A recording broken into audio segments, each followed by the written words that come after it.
Sup my dudes, Valkyrja. Today I want to be talking to you guys about Fu Xuan's light cone because I have seen a lot of people saying that she needs her light cone or she's not playable, etc, etc. So I'm going to be talking about that today, and I went ahead and pulled up the light cone banner.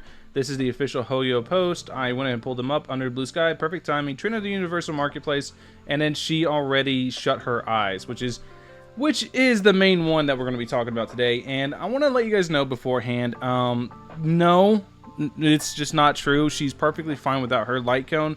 Now, two options I do recommend if you're getting Fu Xuan and you don't want to get her light cone is either the Herter Shop light cone, the Simulated Universe light cone, Texture of Memories, which increases the wearer's effect res by 8%. The wearer's attacked and has no shield. They gain a shield equal to 16% of max HP. This effect can be triggered once every 3 turns. If the wearer has a shield when attacked, the damage they receive decreases by 12%, and you can max this out to 5 pretty easily because it's Herta's light cone or Simulated Universe one if you really like Fu Xuan. But if you just want a light cone, this I think is the second best option next to her own. The other one I would recommend on her, the one I'm running personally, is Landau's Choice, because I have an SI5 Landau's Choice, so it basically makes it so she's more likely to be attacked, and the damage she takes is reduced by 24%, along with her own natural damage reduction. I feel like it's going to be really good because she's going to basically funnel all the damage the team is taking onto her, and she's going to have a ton of damage reduction on top of it.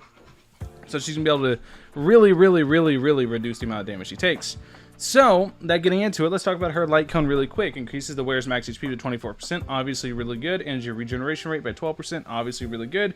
When the wearer's HP is reduced, all allies' damage dealt increases by 9%, lasting for 2 turns, obviously really good. 9% damage increase, very nice. At the start of every wave, restores HP to all allies by an amount equal to 80% of their respective lost HP.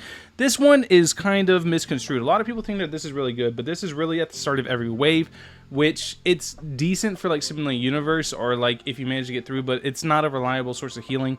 It's not something I would count on. It's just something that to me is like a nice bonus. It's like, oh, that's pretty cool. But it's nothing that I wouldn't really count on it at all. As far as that goes, increases the wearer's max HP to 24. Increases the wearer's max HP to 24%. Excuse me. English is hard sometimes. That's really good. That's obviously really good. Energy regeneration rate up is also insanely good. Like, this is an absolutely phenomenal light cone. But do you absolutely need it to run her? Absolutely not. Like I said, you can run Landau's Choice, Texture of Memories. Those are really good options. Then we talk about Trend of the Universal Marketplace. This is another light cone featured on the banner. Increases the wearer's defense by 60%.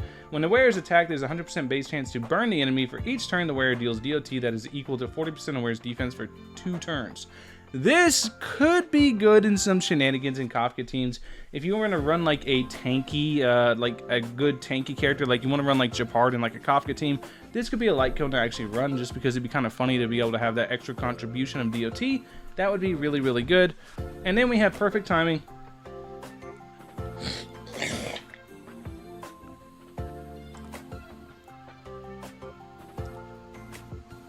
Perfect timing is really just good on like Luoche. It can also be kind of good on Lynx too, because Lynx does have that natural effect res trace.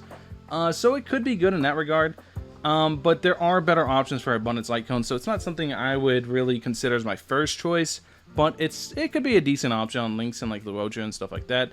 And then under the blue sky, Destruction Light Cone increases the wearer's attack by 16%. When the wearer defeats an enemy, the wearer's crit rate increases by 12%. This one's awful. This one's pretty awful because it's like, well, I mean, it is decent because you can get the 12% crit rate increase every time you kill something. But if you're going against an elite and you don't have this up, you're kind of just missing out on 12% crit rate. And in the end, Fu Xuan gives you 12% crit anyway. So this one, I don't really like this one too much. I might be wrong. This one might be cracked, but to me, this doesn't seem very good. But other than that, yeah. Just to TLDR it, this is the banner. It is She Already Shut Her Eyes, Under Blue Sky, Perfect Timing, Trend of the Universal Marketplace. I don't recommend summoning on this, even if you're getting Fu Xuan, unless you really like Fu Xuan, because this to me is absolutely not needed. I think this is more so, one of the reasons that this is really good on her is more so the lack of options towards HP percent light cones for preservation.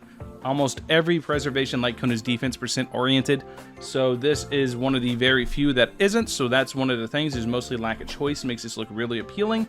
But I feel like with time and everything, more options are going to pop up, and not to mention Landau's Choice is a very broken light cone. This one's very strong. It just increases the likelihood of them being attacked, so you can kind of draw natural aggro to them. This is going to be really strong light cone just for having in general, so I think this is a good one to put on her, as well as Texture of Memories. This gives her a shield, and it's going to be able to reduce the amount of damage she takes. So all in all, I feel like there's good options. There's just nothing that's increases percent max HP like her light cone. I don't think it's absolutely necessary. I think she's going to be just fine without it. In fact, I'm probably going to prove it because I'm not getting her light cone, but I am getting her. Anyways, let me know what you guys think in the comment section below. Are you guys summoning for her light cone? Do you think her light cone is absolutely necessary for her to work? Because once again, I don't believe that. Let me know what you guys think. Thank you guys for watching. As always, I'll catch you guys in the next one. Peace.